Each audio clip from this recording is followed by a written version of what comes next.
দুঃখের বিষয়, ঘানা অনেক স্থানীয়দের সাথে কথা বলার পরে আমি সিদ্ধান্ত নিয়েছি যে এই পরিস্থিতি থেকে তাদেরকে উদ্ধার করাটাই লড়াইয়ের শুরু হবে। এমনকি যে সমস্ত ভাগ্যবান শিশু এখান থেকে বেরোতে পেরেছে তারাও বছরের পর বছর ধরে সঠিক চিকিৎসা পরিষেবা থেকে বঞ্চিত। হঠাৎ করে কোনো চিকিৎসা পরিষেবার প্রয়োজন পড়লে সেখানে তারা বড়ই অসহায়।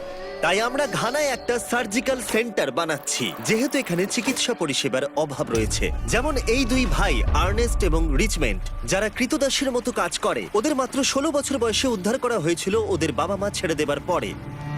আমাদের মা বাবা আমাদের জন্ম দেওয়ার পরে আমরা তাদের দেখতে পাইনি, তারা আমাদের ছেড়ে চলে যান। মৎস্য শিল্পের দাস হিসেবে দুজন আলাদা হয়ে গেছিল এবং ওদের একাই বেঁচে থাকতে হয়েছিল।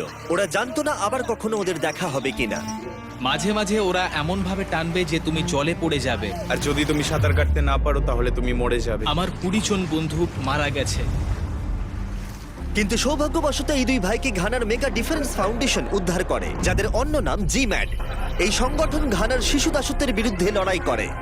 আমি খুবই খুশি, কারণ জিমার্টে আসার পর ওরা আমার জন্য যা করেছে তার জন্য আমি কৃতজ্ঞ থাকব।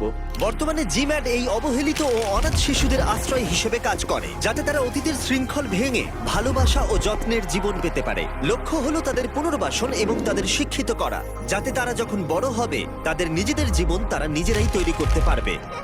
যখন এই দুই ভাই রক্ষা পেল, ভাগ্যক্রমে তাদের চিকিৎসার প্রয়োজন হয়নি। কিন্তু এই সৌভাগ্য সবার ক্ষেত্রে ঘটে না। তাই আরো জানতে আমি অস্টিনের সাথে দেখা করলাম, জিম্যাডের এক্সিকিউটিভ ডিরেক্টর, যে এদের কাছে বেঁচে থাকার জন্য চিকিৎসার প্রয়োজন ব্যাখ্যা করেছিলেন। ওদের জিম্যাড কম্পাউন্ড থেকে প্রায় 30 মিনিট দূরের একটা হসপিটালে যেতে হয়, যেখানে রোজ প্রায় 600 জনেরও বেশি রোগী লাইনে অপেক্ষা করে থাকেন। আমাদের ওয়ার্ড স্পেস খুবই সীমিত, আমাদের আরো অনেক ওয়ার্ড স্পেসের প্রয়োজন। আসলে এখানে যতজন ভলেন্টিয়ার সার্জন অপারেশন করেন তারা প্রায় 200টারও বেশি অপারেশন করেন, তাও মাত্র 4-5 দিনের মধ্যেই। সারাদিন বহু মানুষ লাইনে দাঁড়িয়ে থাকার পরেও চিকিৎসা থেকে বঞ্চিত হয় দেখে আমরা তৎক্ষণাৎ জিম্যাড কম্পাউন্ডে একটা সার্জিক্যাল সেন্টার তৈরি করা শুরু করে দিই।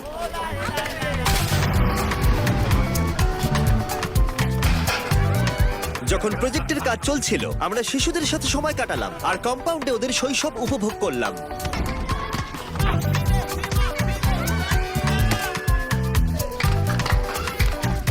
মিস্টার বিস্টের সঙ্গে দেখা করে আমি খুব খুশি। আমার খুব ভালো লাগছে। ভাগ্যবশত আমি সেলিব্রিটির সঙ্গে দেখা করেছি।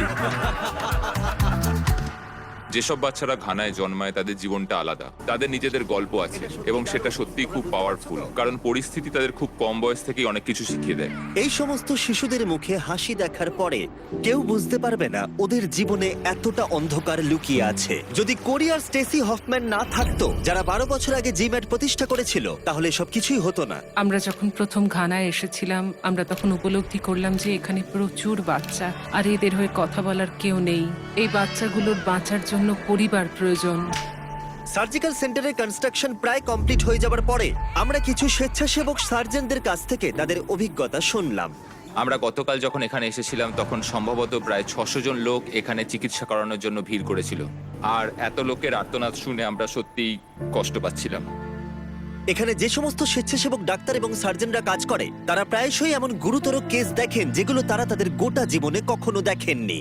সত্যি কথা বলতে আমাদের এখানে 60 জন ব্যক্তি আছেন যারা স্বেচ্ছাসেবক হিসেবে তাদের সময় দিচ্ছেন। তারা এই পথটাই বেছে নিয়েছে। তাদের কঠোর পরিশ্রম এবং এনার্জি এত মানুষকে নতুন করে বাঁচার উদ্যম ফিরিয়ে দিচ্ছে, এবং তাদের দেখা দেখি আরো বহু মানুষ আমাদের সাথে যুক্ত হতে চাইছেন, যেটা দেখে আমাদের সত্যিই খুব ভালো লাগছে। আমরা চাই আরো মানুষ এখানে এগিয়ে আসুক। অনেক মাস ধরে কাজ চলার পরে অবশেষে আমরা জিম্যাডে নতুন সার্জিক্যাল সেন্টার তৈরি করে ফেললাম, আর এবার এটার উদ্বোধনের সময় এলো। সমস্ত ঈশ্বরকে সাক্ষী রেখে আমরা উদ্বোধন করছি। আমিন। এই সার্জিক্যাল সেন্টারের সাহায্যে জিম্যাড আরো অনেক বেশি মানুষের কাছে চিকিৎসা পরিষেবা পৌঁছে দিতে পারবে। এখন আমাদের কাছে সেই ক্ষমতাটা আছে, যাদের প্রয়োজন তাদের সার্জারি করা। উদ্বোধনের পরে নতুন তৈরি সার্জিক্যাল সেন্টারের বাইরে ওরা উদযাপন করছিল এবং আনন্দ করছিল, এবং তার পরের রাতেই একজন রোগী এখানকার আধুনিক চিকিৎসা পরিষেবার সুযোগ পেল। একজন কম বয়সী মেয়ে মেরি, যার পা এতটাই ব্যাকা ছিল যে সে হাঁটতে পারত না, কিন্তু সৌভাগ্যবশত বিচ ফিলান্থ্রপি নতুন সার্জিক্যাল সেন্টার এবং তার সার্জন ও চিকিৎসা পরিষেবা তার পা ঠিক করে দিল। এখানে মেরির মতো আরো অনেকের জীবন পরিবর্তন হতে চলেছে, কারণ জিম্যাডের চিকিৎসকেরা আরো অনেক বেশি রোগীদের চিকিৎসা করার জায়গা পেয়েছে।